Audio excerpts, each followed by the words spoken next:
What's up, everyone? Welcome to episode 49 of our podcast, Sip in Sports. I'm Dave. This is Chris. Chris, how are we? We're pretty good. Surviving this snowmageddon snowstorm. Is that what it is, or is it snowpocalypse? Could be either or, I guess. I haven't seen this in a while. Calling off the dogs. You're working from home, which doesn't happen very often. Like ever. Yeah, Pretty much. seriously, like ever, I guess you could say. You know? So yeah, we're surviving though. I don't know, it's kind of nice. It's nice because it makes you enjoy it more than if you can just do it every day. Working from home? Yeah. Yeah. I mean I just work from home 2 days a week, so. sleeping But sleeping in, doing your own thing, cooking your own meals, fresh, not having to worry about packing stuff. Well, I bought pre-made salads for the whole week, and now I have them. Oh, so I guess you're in the different crowd. You kind of have to eat them.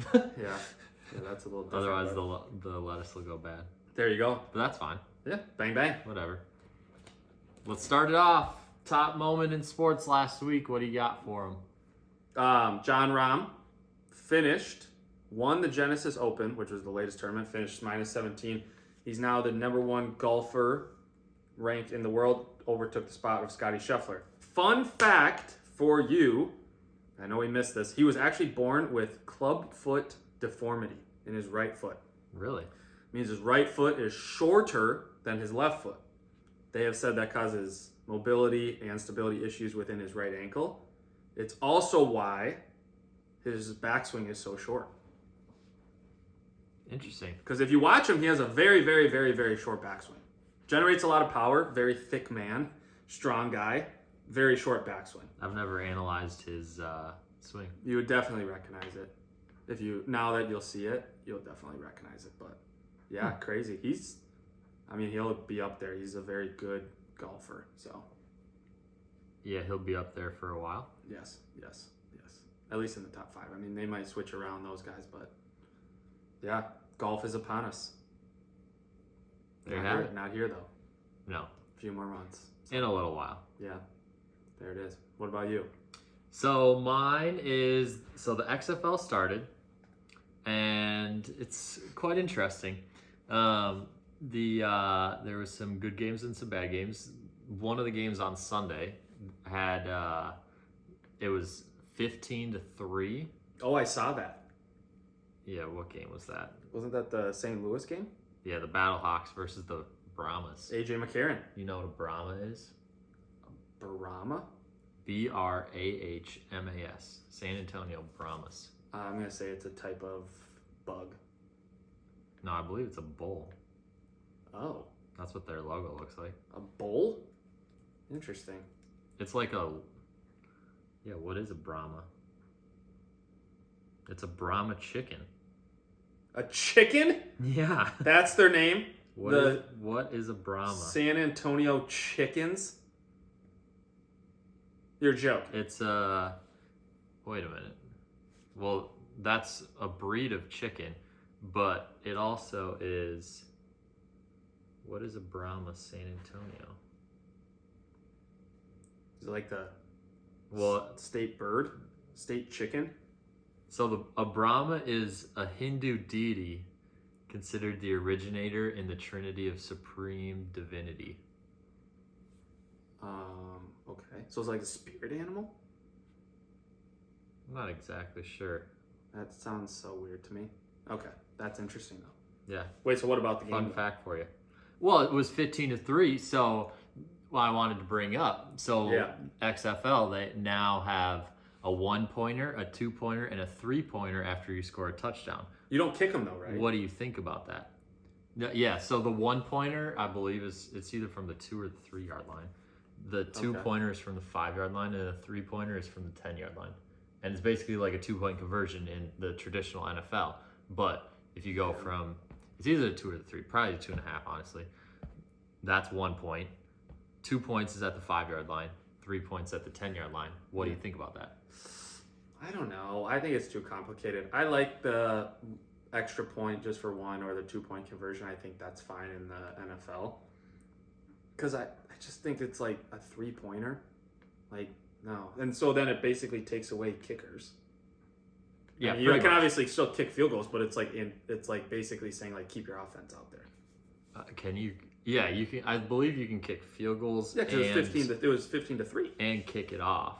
But yeah, that's a whole other story. The kickoff. But then you can also do a 4th and 15 play. Yeah, I will say this. I'm not against that for onside kicks. I think onside kicks are trash. Yeah, they're pointless. They're pointless. You never get them. And here's the thing. It's like the 4th and 15 is actually kind of cool. Because like if you do a 4th and 15 play and you get it, you just get it where the ball ends up. Right. So you could score. You could. Apparently, if you get 15 yards, it's right around if you got an onside kick, it's right around the same area. So it's about the same distance to score if you just get the 15 yards. Right. I'll say this. I like that. I don't necessarily love the 1.2. The 1, 2, 3? Yeah. But anyway, so the basis of it was 15-3. Then they scored. They got the 3-pointer, I think, and then they scored again for the... or like they got the onside kick. Yeah, they got the 4th and 15, and then they scored again. So they won. Crazy. That was St. Louis. The offense just never touched the ball for the Chickens. I don't think so. The Brahmas. I think I will say this, watching just a little bit of the highlights and seeing it, I think the kickoff thing is kind of interesting, but I also think it's just kind of weird. Like you just start 5 yards apart, and once the kickoff returner touches the ball, you can then start going.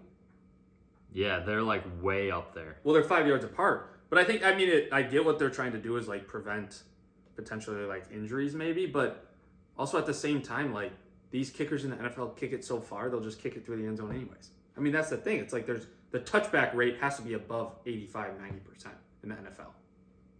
And to be honest, a lot of the kickoff returns that happen come because the guy takes it from like 3 or 4 yards back trying to make a play. So, I don't know. I think that's always interesting. I don't know. You think the XFL is going to stay around? I saw a take and I agree with it. Until it turns into a developmental league for the NFL, then there's really no reason to keep it around. I think it's one of those things where they showed some of the players and it's like it's just like a last ditch effort. Kind of. Like you look at some of these guys, like it's just like AJ McCarron. You don't hear about a lot of people that start there and then go and be successful in the NFL. I mean, you could see people kind of like you said, where they started in the NFL and then they're just trying to. It's like their last push. Keep their playing career going. Right. It's almost like non-US based basketball to a certain extent. Obviously, there's players that start and have a very good career overseas just in and of itself. But a lot of time, like you look at Dwight Howard, he played in the NBA for a long time. Now he's dominating in Taiwan. He's like 40 some years old. Yeah, so same kind of concept. See what happens with it. But I don't know. First week, 10 weeks. There's only 8 teams. I believe. Yeah, 8 teams. So, I mean, some teams play each other multiple times. Yeah. I mean, you 2 have or to. 3. Yeah, there's only so many.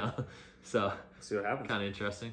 Yeah. But, alrighty, Minnesota Minute. Yeah, let's roll. Timberwolves lost to the Wizards, heartbreaker before the All-Star break. Obviously, at the All-Star break, they play the Hornets this Friday, and then Golden State on Sunday. You got Minnesota Gopher basketball struggling, obviously last in the Big Ten. Lost to Illinois actually just on Monday. Play Maryland tonight, which is Wednesday. Then you got St. Thomas basketball beat Western Illinois last Saturday. They play NDSU tomorrow, Thursday, and UND Saturday. So they play the North Dakotas. I think that's their last. Yeah, that's their last 2 regular season. Yep. Minnesota Wild beat the Kings 2-1. Unfortunately for Josh Tucci, didn't cover. They play the Columbus Blue Jackets and the Toronto Maple Leafs. I almost said Blackhawks coming up. So they're up to Canada. Then we got baseball. Gopher baseball started not hot, 0-4, unfortunately, in Florida. They then play this coming up weekend in the tournament. You got Gopher softball started 5-4. They play in Baylor this weekend. 5-4. That's not very good for them. Yeah, I mean usually they're better. This last weekend they actually went 1-3, which was tough. Oh.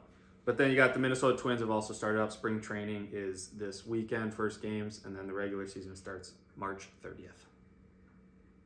Solid. So Twins baseball right around the corner.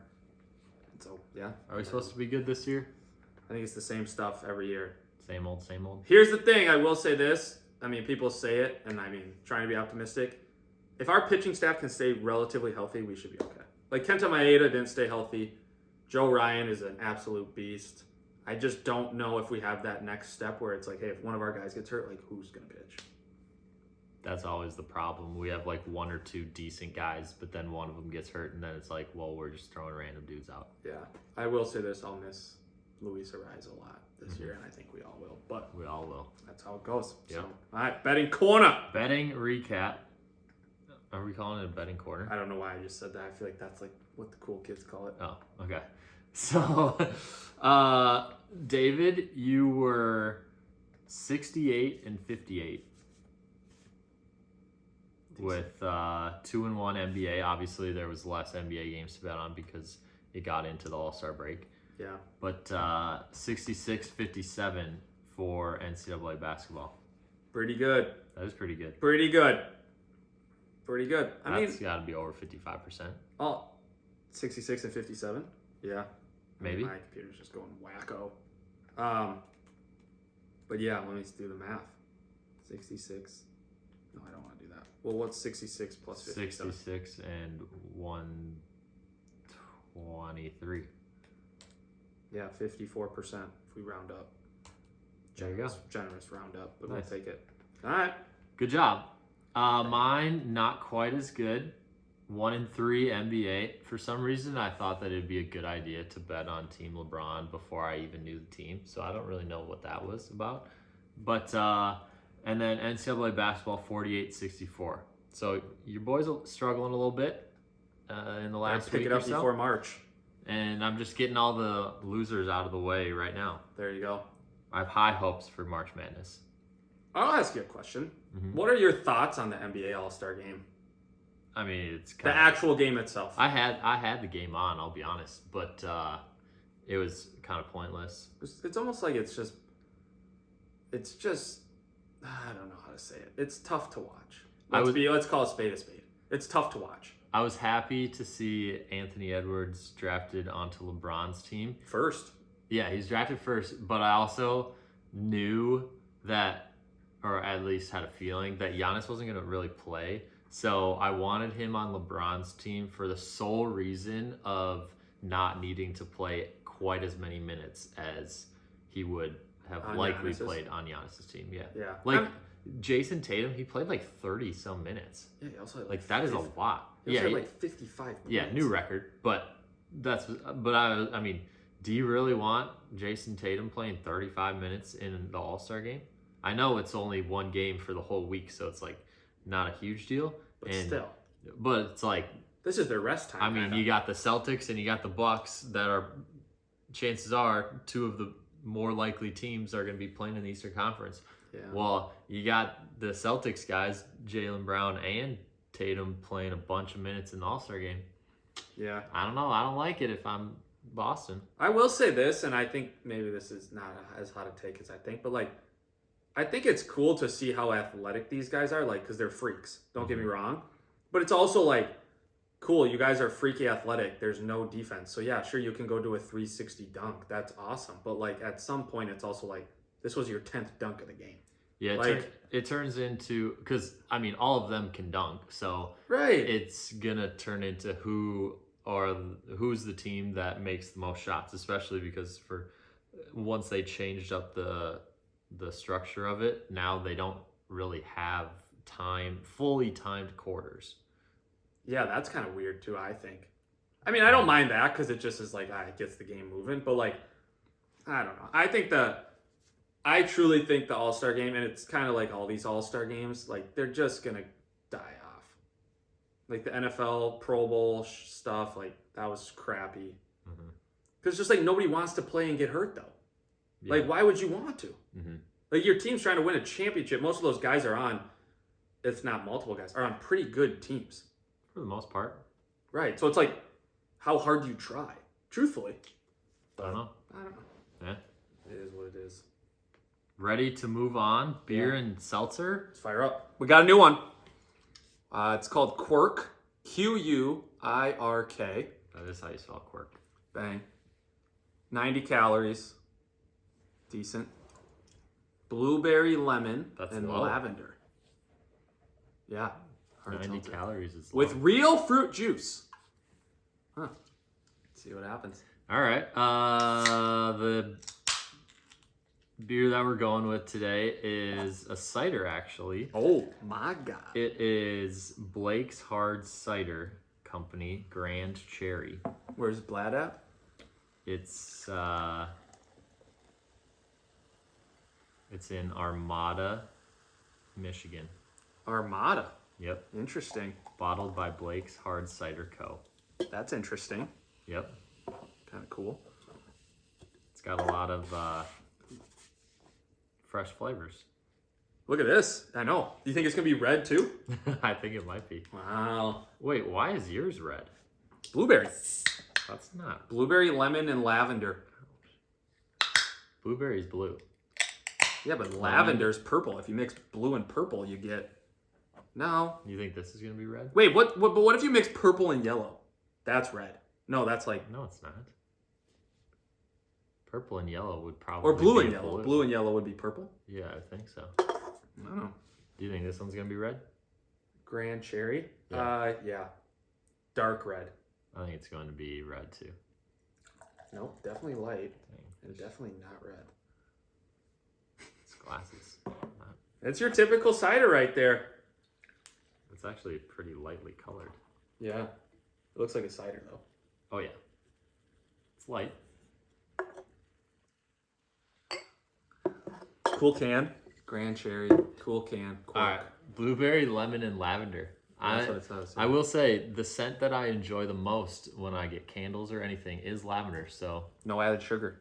It's good for you. it's weird because when I smell it, Ooh. I don't really get any of those flavors. I think when you smell it, And maybe it's a just hint maybe of blueberry? maybe it's just that I'm seeing the red, so it's like throwing my brain into Psychological? into a tornado. Yeah.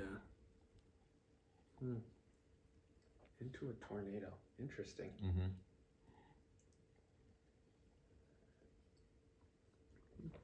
I would say it's very carbonaty. Yeah, it definitely tickles the tongue. Mm-hmm. It's still bubbling in your mouth. Yeah. I think it's actually decent, though. I don't know if it has, like... I don't really necessarily taste... Well, I don't really know what lavender tastes like.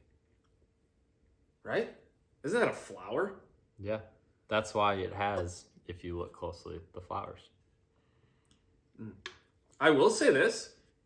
After taking a few sips, I actually can kind of get a little hint of blueberry. A little hint of blueberry, a little lemon. What flavor are you getting most out of those three? I would probably say blueberry. Truthfully, Yeah. it's a hint of lemon. That's probably, I mean, if you think about it, of those three flavors, that's probably the most distinct. That's probably the most dominant. What you would expect too. 1000% accurate. Yeah.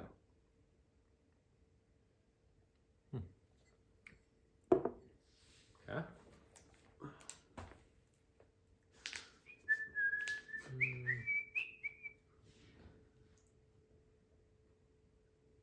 We get one more little sip here. Oh, yeah.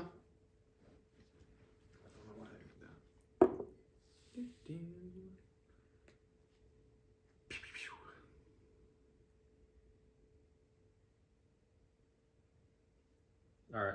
What are you giving it, David? I'm giving it a 6.4. I think it's solid. I don't think it's like blows you out of the water, but I think it is solid. I think there is a lot of carbonation, but I actually don't think it's overpowering. Mm-hmm. Like it tickles the tongue, like I said before, but it also is like, okay, it's fine. And I think I think the flavors are solid. Yeah. I think it has some good flavors. I think so. So I'm excited to try the rest of the pack. No idea what the other kinds are, but Gotcha. Coming that was soon literally to a going shop to be near my you. next question. what the kinds are? Yeah. Yeah, I don't know. I didn't look. I'm going to give it a 7-1. 7.1. There Yep. it is. I also enjoy the flavors. I mean, I like lemon. My favorite Gatorade is lemon lime. I like lavender for the previously stated reasons. And, Candles. Yeah, for candles. and it's pretty easy to drink. It's not too overpowering. Yep. I don't mind the bubbles. Yeah. And I would say it's fairly good. I will say this, I started to notice that like even if the flavor is, or even if the seltzer is carbonated, I think it's also one of those things though, like when it has good flavors like this, it kind of takes away from the carbonation. It's okay. You don't mind a little bubbling in your mouth. Right. Like it's where it's like, oh, if it's like a Truly or whatever, it's Well, like, ugh. yeah. Truly is my least favorite seltzer. I think I've said that before, but Yeah. least favorite. That's fair. Not getting any sponsorships from them. No. And let's roll. Unless they come up with some other seltzer that... They do. I will say this, when you go to your local liquor store. What, you're from Boston? Yeah. I just Boston forgot like 3 of the quality. letters. When you go to your local liquor store, especially if it's a large one that starts with a T and is 2 words, the second word starts with a W. T-dub. Yep. I will say this, there is a ton of like Truly's flavor kinds. Interesting. They have it all. Not saying they're all good, but this is what the can looks like if you're watching the video. Does this remind you of anything? There's one thing that it's making me remember. Making me think of. Yeah. Grand Cherry. Just the can. The design. Oh, I don't know. I was gonna say it actually reminds me of who's the heavy metal band? No. Honest. What does it remind you of? Music. The song background cover of Butterfly. Of the song Butterfly. Here, I'm gonna pull it up for you. Yeah, I have no idea. I also thought you were gonna say something with gambling, like the game with cherries. No. Oh. Yeah, I don't know. I don't know if Butterfly. Yeah, it's a great song. Who sings it? Crazy Town. Yeah, that's a human being though. That's a human being. I know, but like same kind of vibe, right? Just like the different colors. I don't know. That's what I thought of.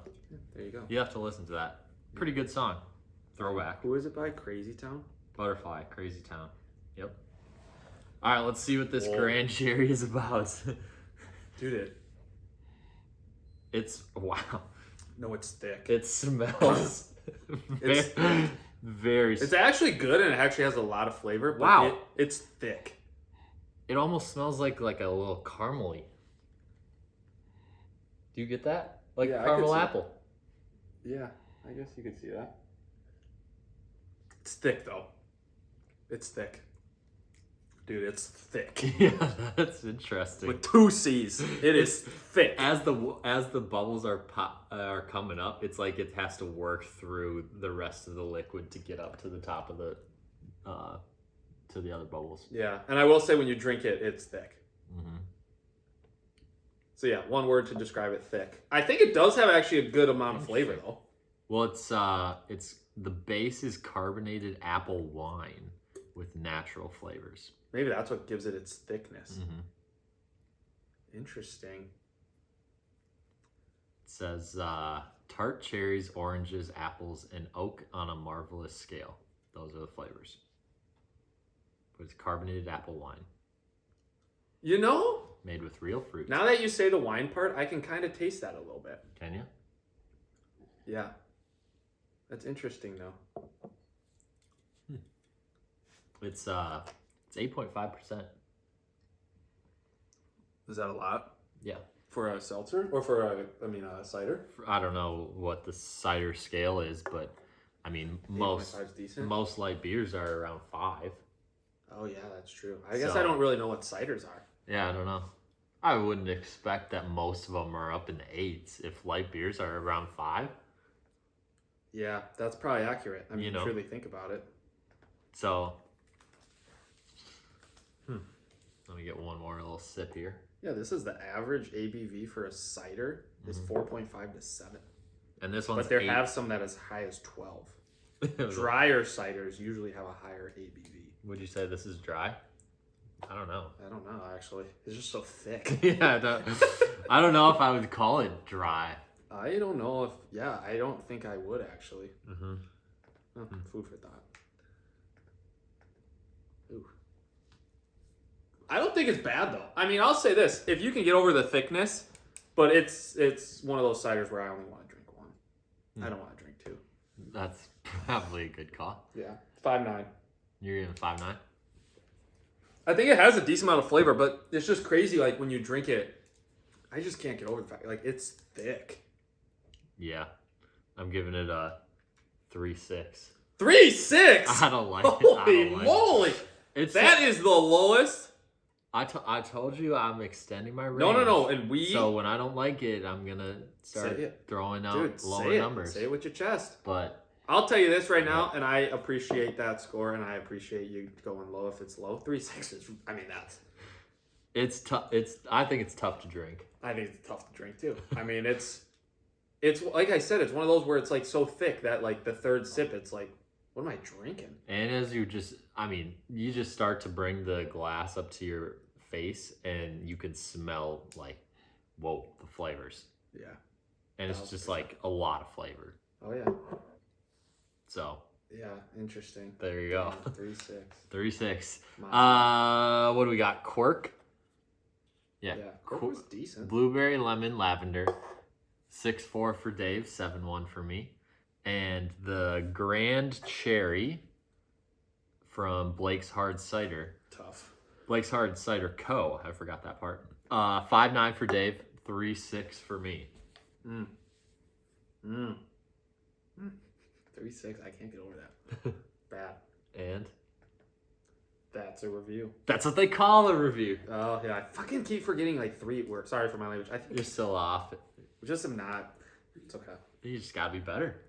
And that's what they call it. Gotta be better. I will dig that in my brain. We'll try better next time. Both of us. But yeah, that was now that you're saying it, it's just like it's still in my mouth. I mean, you already reviewed it. You already rated it. That's what I'm saying. Can't change. No, I don't want to change. And with that, we are moving on back to our... What is this, our final conference? This is number 5. Final? Out of 6. So... Wait, what's this? Oh, yeah. This is the last of the Power 5. We had 6 weeks of going through different conferences. The 6th one is just going to be a jumble of all of the other smaller conferences. Yeah. Or other conferences. They are typically smaller, but other conferences. But this is the last of the Power 5, which lands us on the SEC. So, what did we do? We did, which one did we do first? Pac. I got it. Pac. We did Pac-12 first. Yep. Then we did, Pac-12 was, which episode was that? Pac-12, Big East, Big 12, Big 10. So we did, 48, episode 48 was the Big 12. Episode 47 was the Big 10. Episode 46 was the ACC. And episode 45 was the Pac-12. Bang. So we land on the SEC, which is the last big conference. You could also argue that in addition to the Big 12, I would probably say that if I had to guess, the champion would come out of one of those two conferences. Say that again, the Big 12 and the Big 10? No, the Big 12 and the SEC, has probably the most likely chance to have the champion if you had to guess conferences. And we haven't even looked at because I believe you can bet on that.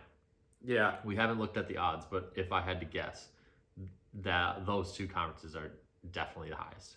Yeah. I think that when you look at it, the Big 12 is probably the favorite out of those. But I do think when you look at the SEC, I think the SEC has a lot of very solid, good teams. I think they just play a different style of basketball where they're... How would you describe their style, David? They are run and gun and shoot three-pointers, specifically Alabama, but also now you've seen like their games, they score a lot of points. Alabama. Kentucky now is back kind of. They score a lot of points. Like, would you say Kentucky's back? I think, I'll say this is a hot take. I would not want to play Kentucky first round. I mean, they'll be a 10 seed. I think they're projected 9 right now. 9 seed? Yeah.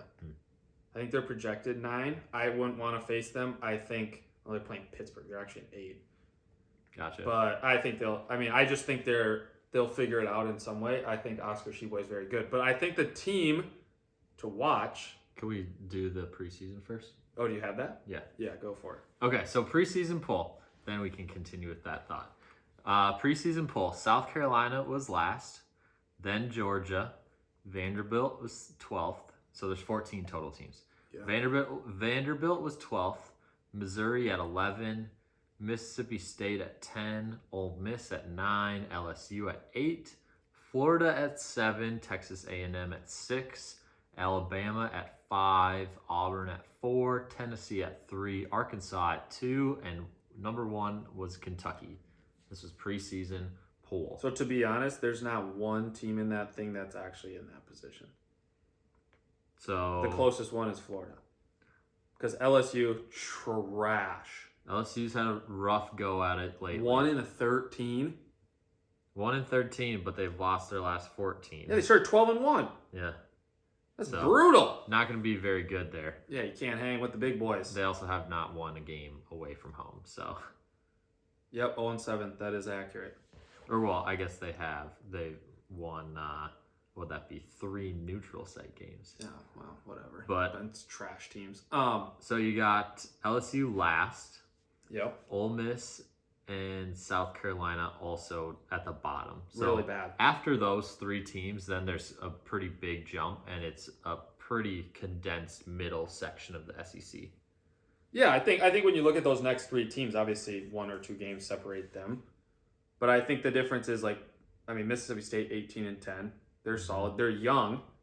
Are they? Yeah, and they have a new coach actually, but they're solid. They're not as great. They've lost a few close ones, but I think the team is like the Florida Gators, who are currently right now playing Kentucky. I think the Florida Gators, even without their best player, have kind of shown a little bit. Mm-hmm. Without him, though, I just don't think they'll get in. Because I think there's, 8 teams now projected to get in? I think it's Arkansas and above. Okay. So I think out of those 3 teams, I think obviously Florida is the best team. Georgia, I really haven't even seen. So yeah, Mississippi State, Georgia, Florida are those 3 teams? Yeah. Okay. Because then I do think the crazy thing is Arkansas is 8-7 in the SEC. They're a projected 9 seed. Yeah, I mean they're 19-9 overall. Right, they're solid. So, but it's like 8-7 in the conference. That's crazy. Mm-hmm. It just kind of shows you though how good the SEC. They've had some really injuries, and also they started out the year with a lot of injuries, so they haven't been full strength really for most of the time. Yeah, which is always tough. I mean, you lose 1 or 2 They got players. guys going in and out. Yeah, you just don't ever get that rhythm. Mm-hmm.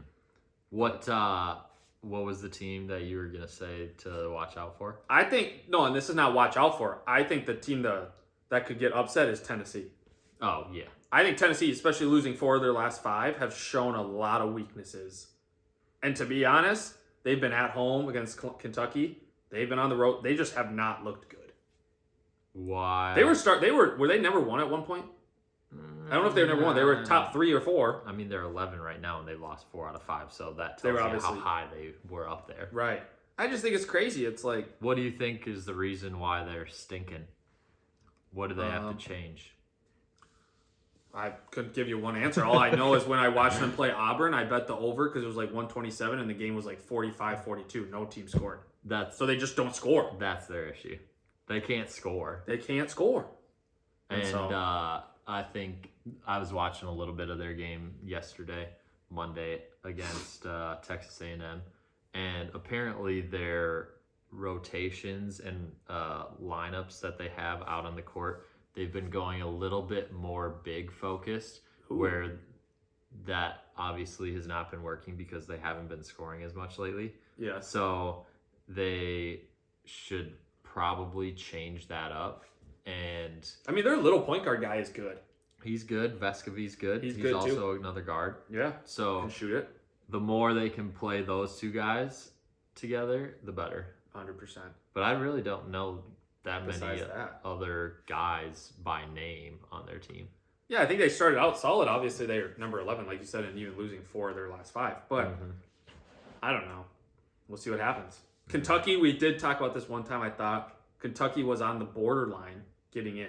Yeah. I think now after beating Tennessee and winning some games, I think they're for sure solid in. Yeah.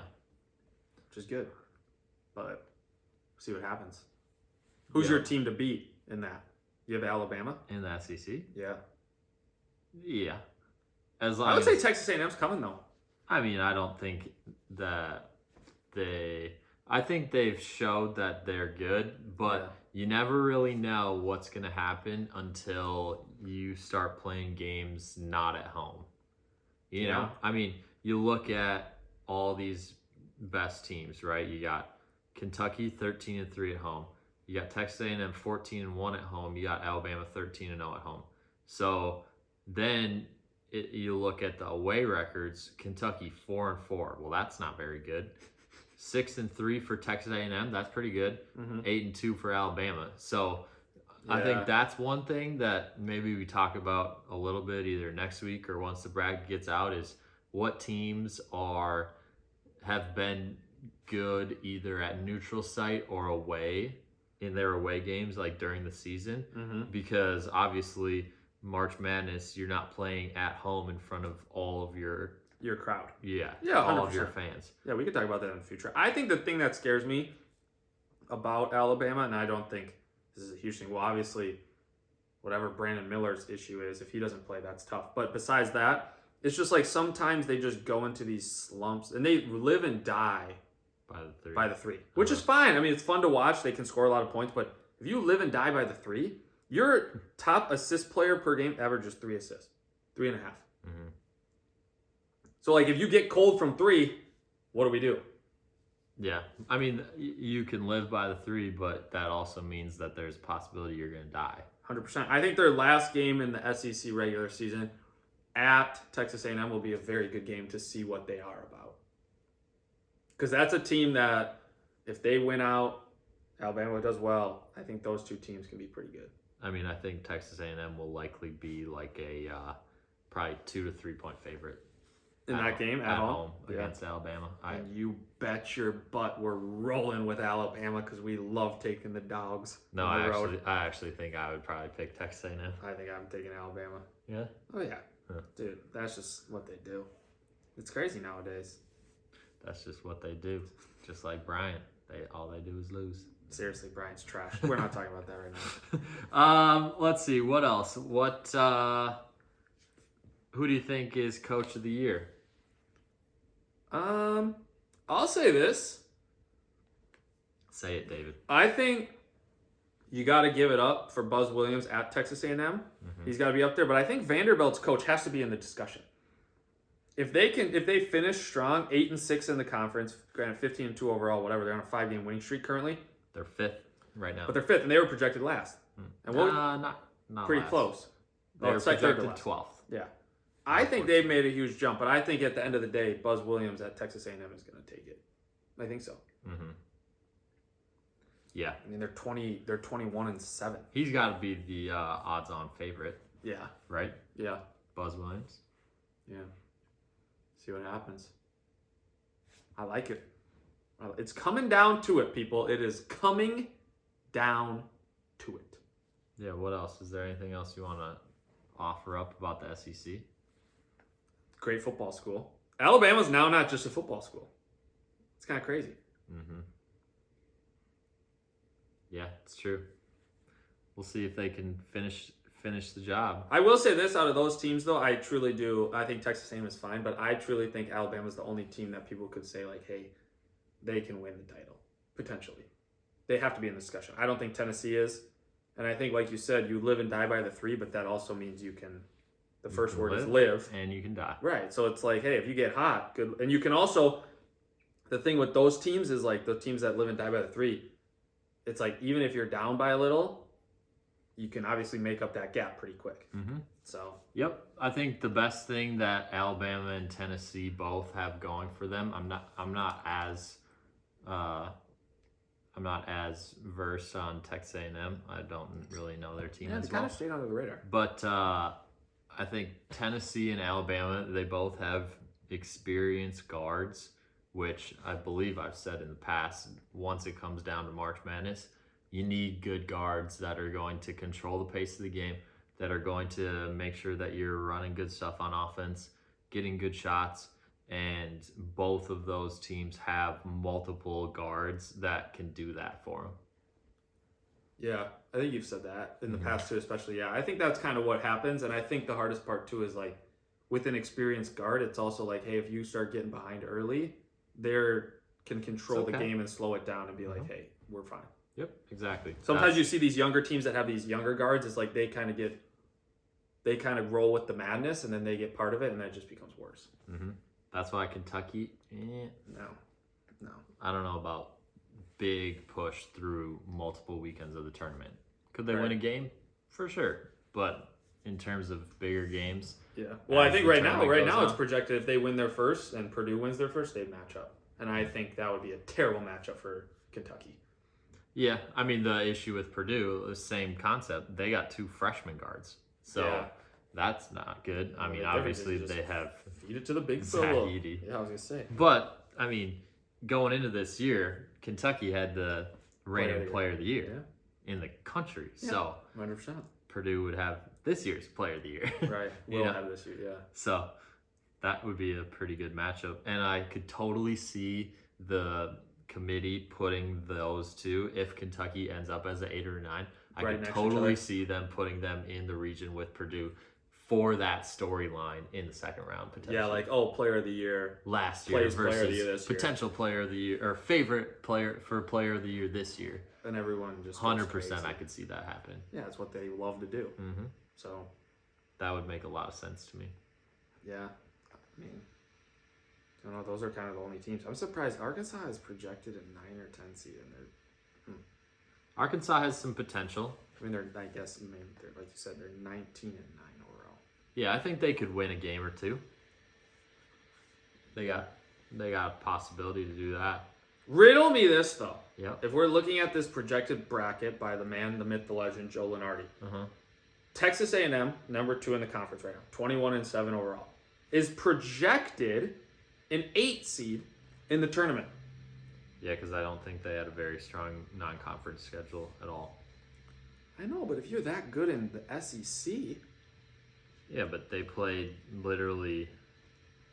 Memphis was their toughest game non-conference. Okay, listen to all these teams that they played non-conference. Louisiana Monroe, Abilene Christian, Murray State, Colorado, Loyola Chicago, who's terrible this year. They are trash. DePaul, trash. SMU, Boise State, Oregon State, who's terrible. Oregon State is terrible. Memphis, Wofford, Northwestern State, Prairie View, and that was the non-conference. Yeah, no. I 100% agree with the non-conference. What is that? 2 to 3 teams in the top 75? Yeah. But like at the same time, like they're 13 and 2 in the SEC. Yeah.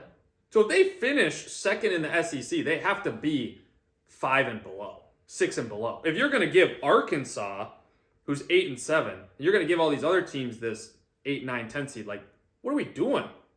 Like, I mean, I get the non-conference argument, but it's like they beat the teams they had to beat. They beat their conference. Like, I don't know. Hey, I'm not saying they're a bad team. I'm just saying if you look at the teams that they beat, like they lost to Murray State at home. Yeah, it's a bad loss. That's not very good. It's a bad loss. They lost to Colorado by almost 30 points at home.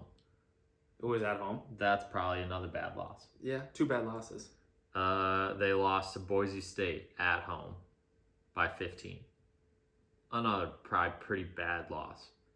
Lost at Memphis by 4. Okay, that's close. They also lost at home to Wofford. Decent squad, but not anywhere near Texas A&M. Right. So, like, you're looking at those games, and that's going to bump them down. Yeah, but to an 8 seed? I guess we'll wait and see. I don't know. I just always think, like, dude, if you can win in your conference, you should get a higher seed. That's a lot of bad losses. True, but you're also beating these teams that you're supposed to beat, like, in your conference. Yeah. So we'll see what happens. I don't know. I mean, like I said, I don't really know a whole lot about them. They've kind of stayed under the radar. They obviously have a great conference record. Mm-hmm. And I think they just got hot at the right time. Like, they are hot right now. Very hot. Yes, very hot. Very, very hot. Mm-hmm. That's what they say. That is what they say. Duh. Yeah, so that's the SEC. I don't know. That is the SEC. So would you say, if you had to predict right now, mm-hmm. SEC, Big 12, all these conferences, winner comes out of Big 12. Big 12? Yeah. Because, like, truthfully, it's only Alabama. that can go and win it all, right? Yeah. But this year, there's a lot more teams spread out that have a shot to win it all. Like, there's that was interesting. There's a within likely reason that Tennessee could win this year more than Oh, other yeah, years. because there's not really one, There's not other like, if you look at the Big Ten, we'll say, you got Purdue, you got Indiana, maybe. Maybe. Yeah, tough game against Michigan State, though. Well, yeah. I mean, that was... I think truly it's Purdue. Purdue, okay. So then you got the other conferences that we're going to talk about next week. Houston, that's a easily team. favorite, yeah. Yep. You got Creighton, maybe? I don't know. Yeah, Marquette. They're definitely in the talking discussion, Maybe. right? Mm-hmm. Yeah, Marquette's So, top 10. You got more teams in the bucket of there's a somewhat of a chance that they could win it this year versus other years. Yeah. Well, I think we've said this before, too. I think this year in college basketball, like, there's not been, I mean, Houston is a solid team, but there has not been, like, one team that it's like, okay, they're for sure easily runaway favorites, everything. Like, it seems like every team that becomes the number one loses. Yeah, it makes it more challenging to pick games because 100%. the home team, I don't know. I feel like that was always something that we kind of looked at, or at least I kind of looked at a little bit. But if the team that was away was better, I feel like more times than not, they would figure it out and win the game. But this year, I feel like no matter who it is, the home team, regardless if they are good, worse, bad, whatever, or better than the team, they're like winning every time. Yeah, I think it's one of those things though too, where it is crazy because you kind of look at some of these lines, and especially if we're talking about recent, like on Tuesday, like I think it's crazy because it's like, okay, so you look at this better team, and they're 2-point favorites, and the team they're playing is literally like 4-15 in the conference. But then for somehow the game's close. The crappy team, right? And it's like, but 100%. if they were home. It's one of those things where it's just like, oh, they're gonna be favorites. But I think it is crazy. I saw something when I was watching. I think I was watching the Gopher game, or I was watching some team, and they had like the coach huddle, or they were talking about the coach, whatever. And the coach made a good point. He was like, "Hey, ride the crowd momentum."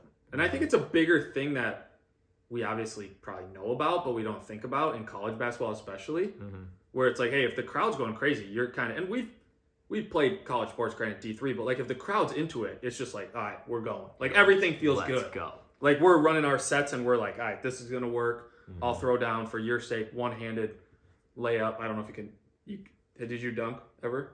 Did you ever throw one down? No. Damn. RIP. Anyways, so like that stuff, but it's like you watch these guys and it's like they truly do feed off of that. Yeah. And so I think that's kind of why, but then I also think it's kind of crazy because it's like, okay, well, if the better team is on the road, they're going to control the game, and they are so used to it that they're fine. It's like this week. Right. Granted, this is a great point. They're actually losing right now, currently, as we speak, at 7-10. But Virginia is playing somebody, I don't know, Boston College or somebody bad. They're down by almost double digits. They forgot how to score the basketball. Yeah, and they were like 6-point favorites, and it was like, shit. how do you do that? They have 25 points with 16 minutes. That's also their flaw, though. Yeah, they don't score. They're gonna. We thought this year it was like, okay, they play good defense and they can score. No, they can't score. They're back to their old ways. So, but that's what I'm saying. That's what's crazy about it. It's just like they should win.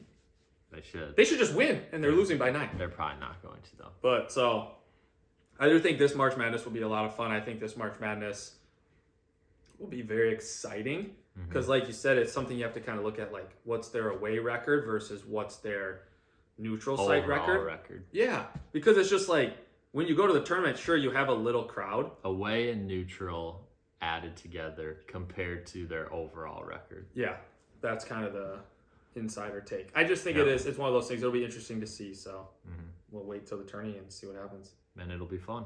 It will. Just like when you come back next week for episode 50. Bang. Oh, the 5-0. Yeah. Oh, 5-0. Shite. That's exciting. What you gonna do?